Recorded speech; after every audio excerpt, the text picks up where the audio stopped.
ਅੰਮੀ ਜੀ, हाँ जी बेटे। ਅੱਜ ਪਿੰਡਾਂ ਦੀ ਕੋਈ ਪੁਰਾਣੀ ਗੱਲ ਹੀ ਸੁਣਾ ਦਿਓ ਜੀ। पिंडा दी गल पुत सुबह उठना बंदियां ने ਜੀ ਅੰਮੀ ਜੀ। उठ के ते साजरे उठ के नमाज पढ़नी वजू करना होवे ਜੀ ते ਅੰਮੀ ਜੀ। जेड़े बच्चे हुंदे सी उन्हां ने फौरन उठना ਹਾਂਜੀ कहना बाबा जी ने नमाज पढ़नी आ, ਹਾਂਜੀ माँ जी ने नमाज पढ़नी आ। उन्हां ने फौरन पानी पहले गर्म रखिया होना ਹਾਂਜੀ जे सर्दी होवे ते उन्हां ने वजू कराना, अपने मसला देना बिछाउणा, लो बाबा जी नमाज पढ़ो।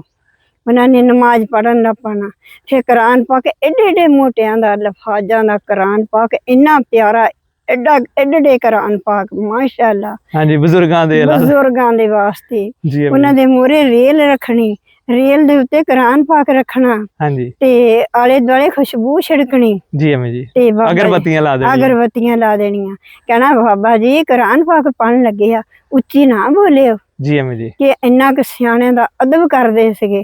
गूंज पैंदी सी, जिस घर भी जाके देखो घरां दे विच कुरान पाक दी गूंज पैंदी सी। ਹਾਂਜੀ ਅਜ਼ਾਨਾਂ ਟਾਈਮ ਸਾਰੇ ਘਰਾਂ 'ਚ ਪੜ੍ਹ ਰਹੇ ਹੁੰਦੇ ਸੀ। सारियां घरां दे विच तलावत हुंदी होनी, उधरों अजानां हुंदियां होणियां।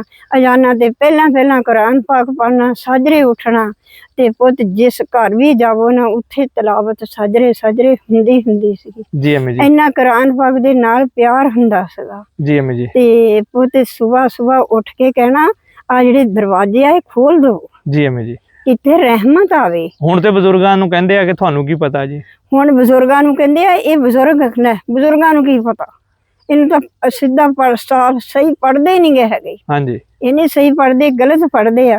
ओ बाबा जी की तुसीं लफाज बोलदे आ, ਹਾਂਜੀ तुसीं आ गलत लफाज बोलिया, ਹਾਂਜੀ तुसीं ये गलत बोलिया। ओ बाबा जी ने बेचारे ने सुनना, उन्हें परेशान हो जाना। ਹਾਂਜੀ ना तो वो गां पढ़ने जोगा रहा ते ना कोई पढ़ाने जोगा रहा। ਜੀ ਜੀ ਅੰਮੀ ਜੀ। ਆਹ ਪਹਿਲੇ ਪੜ੍ਹਾਈ ਦਾ ਫਰਕ ਹੁੰਦਾ ਜੀ, ਜ਼ਬਾਨ ਦਾ ਕੋਈ ਕਿਹਾ ਜਿਹਾ ਲਹਿਜਾ, ਕੋਈ ਕਿਸ ਤਰ੍ਹਾਂ ਦਾ ਲਹਿਜਾ, ਤੇ ਕਿਸੇ ਬਜ਼ੁਰਗ ਨੂੰ ਇਹ ਨਹੀਂ ਕਹਿਣਾ ਚਾਹੀਦਾ ਤੁਸੀਂ ਗਲਤ ਪੜ੍ਹ ਰਹੇ ਹੋ ਜੀ।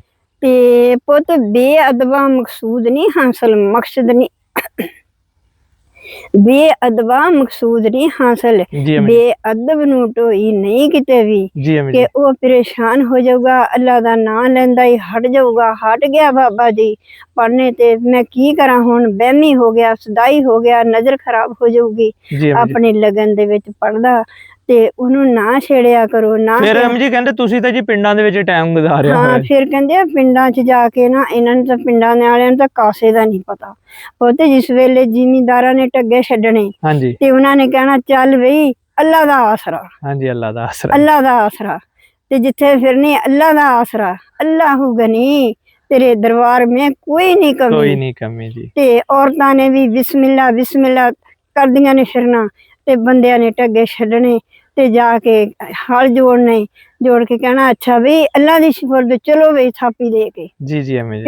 ਤੇ ਫਿਰ ਹੁਣ ਆਪਣੇ ਧੀਆਂ ਪੁੱਤਰਾਂ ਨੂੰ ਕੀ ਪੈਗਾਮ ਦੇਣਾ ਉਹ ਤੇ ਚਾਹੁੰਦੇ? ਮੈਂ ਆਪਣੇ ਧੀਆਂ ਪੁੱਤਾਂ ਨੂੰ ਪੈਗਾਮ ਇਹ ਦੇਣਾ ਚਾਹੁੰਦੀ ਹਾਂ ਕਿ ਸੁਬਾਹ ਸੁਬਾਹ ਉੱਠ ਕੇ ਆਖੇ ਸੁਬਾਹ ਸਵੇਰੇ ਰਹਿਮਤ ਰੱਬ ਦੀ ਕਰੇ ਬੁਲਾਉਂਦੇ ਆਵਾਜ਼ਾ, ਹੈ ਕੋਈ ਰਹਿਮਤ ਮੰਗਣੇ ਵਾਲਾ ਤੇ ਖੁੱਲਾ ਹੈ ਦਰਵਾਜ਼ਾ। ਵਾਹ ਵਾਹ। ਜਿਹਦੀ ਕਿਸੇ ਦੀ ਖਾਸ ਆ ਮਨਜ਼ੂਰ ਨਹੀਂ ਦੁਆ ਹੁੰਦੀ, ਕਿਸੇ ਦੀ ਔਲਾਦ ਨਹੀਂ ਹੈਗੀ ਜਾਂ ਕੋਈ ਗਰੀਬ ਆ ਪੁੱਤੇ, ਕੋਈ ਗਰੀਬ ਹਾਂਜੀ ਹਾਂਜੀ। ਸੁਬਾਹ ਸੁਬਾਹ ਉੱਠ ਕੇ ਦੁਆ ਮੰਗੇ, ਉਹਦੀ ਰਹਿਮਤ ਜਿਹੜੀ ਆ ਉਹ ਆਵਾਜ਼ਾਂ ਕਰਦੀ ਫਿਰਦੀ ਆ, ਹੈ ਕੋਈ ਮੇਰੇ ਕੋਲੋਂ ਮੰਗਣੇ ਵਾਲਾ ਅੱਲਾ। ਬੇਸ਼ੱਕ ਜੀ ਬੇਸ਼ੱਕ।